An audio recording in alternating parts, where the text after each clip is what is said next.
बिस्मिल्लाहिर्रहमानिर्रहीम। शेख हसीना की हुकूमत ने मुल्क की तमाम यूनिवर्सिटीज और तालीमी इदारों को बंद कर दिया है और इसकी वजह है पूरे बांग्लादेश में होने वाले स्टूडेंट प्रोटेस्ट, जिनमें 39 स्टूडेंट्स अब तक हलाक हो चुके हैं। आखिर माजरा क्या है? इस सारे मामले से पाकिस्तान का क्या ताल्लुक है और शेख हसीना को असल में तकलीफ क्या है, जानते हैं इस वीडियो में। अगर आपने मेरे चैनल को सब्सक्राइब नहीं किया तो कर लें।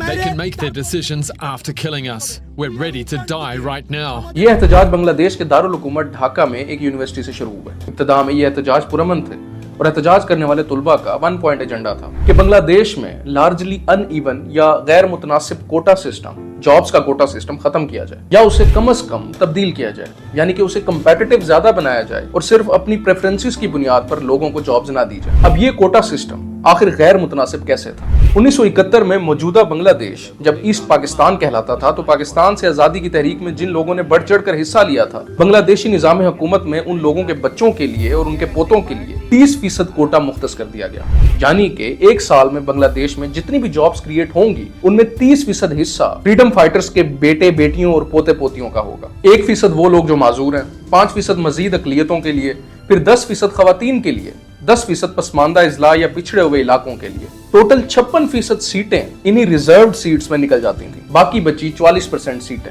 जिनके लिए पूरा बांग्लादेश कम्पीट करता था। अगर आप लोग कोटा सिस्टम के विक्टिम रहे हैं तो आप लोगों को अंदाजा होगा कि 56% नंबर एक बहुत ही बड़ा नंबर है और 44% स्टूडेंट्स के लिए ये बहुत बड़ा अजाब है। लेकिन अभी कहानी में एक और ट्विस्ट है। बंगाली मीडिया या बंगाली हुकूमत ये पिक्चर पेंट करने की कोशिश कर रही है कि ये एहतजाज एंटी वुमेन और एंटी माइनॉरिटीज है। ये इल्जाम भी लगाया जा रहा है कि ये जो स्टूडेंट्स बाहर निकले हुए हैं ये असल में रजाकार हैं। अच्छा, अब रजाकार एक बहुत ही इंटरेस्टिंग टर्म है जो कि बांग्लादेश में उन लोगों को बयान करने के लिए यूज की जाती है जो कि फ्रीडम फाइट में, यानी कि जब बांग्लादेश पाकिस्तान से अलहदा हुआ था उस वक्त पाकिस्तान के साथ थे, या एटलीस्ट ये इल्जाम लगाया जाता है। स्क्रीन पर भी आपको नजर आ रहा होगा कि ये शेख हसीना वाजिद के अल्फाज हैं कि अगर कोटा फ्रीडम फाइटर्स के बेटों को ना दें तो उन लोगों को दें जो कि रजाकारों के बेटे हैं। यानी कि एक तरह से उनकी हुब्बुल वतनी पर शक किया जा रहा है और उन्हें गद्दार कहा जा रहा है कि आप लोग तो गद्दारों के बेटे और बेटियां हो और आप लोग इसलिए एहतजाज कर रहे हो कि वो लोग जो बांग्लादेश की आजादी के लिए लड़े थे उनके बेटे बेटियों को आखिर क्यों जॉब्स दी जा रही हैं। खैर आगे बढ़ते हैं। स्टूडेंट्स के लिए ये लफ्ज इस्तेमाल करने के पीछे एक एजेंडा है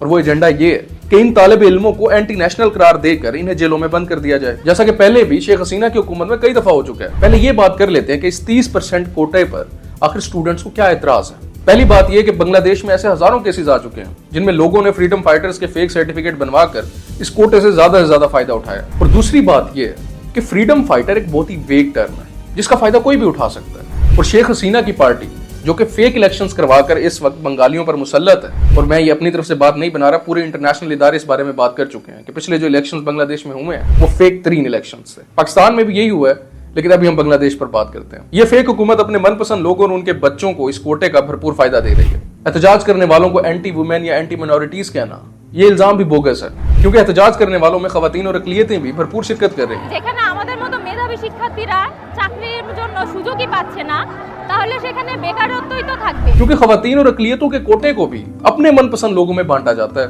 अच्छा, अकलियतों वाला मसला बनाकर ये भी कहा जा रहा है कि ये जो लोग एहतजाज कर रहे हैं असल में शिद्दत पसंद इस्लामिस्ट्स हैं, यानी ये लोग नहीं चाहते कि खवातीन और अकलियतों को हकूक मिलें। और by the way, Sheikh Hasina के इस्लाम मुखालिफ बयानात और इक़दामात की एक लंबी तारीख है। मसलन जब मोदी बांग्लादेश आया था तो मुसलमानों ने पूरे बांग्लादेश में इसलिए एहतजाज किया कि इंडियन मुस्लिम्स के खिलाफ नारवा सलूक किया जा रहा है। शेख हसीना ने इन एहतजाज करने वालों पर सीधी गोलियां चलवाई और 1000 के करीब लोग शहीद हुए थे। लेकिन यहाँ मसला मुस्लिम और गैर मुस्लिम का भी नहीं है।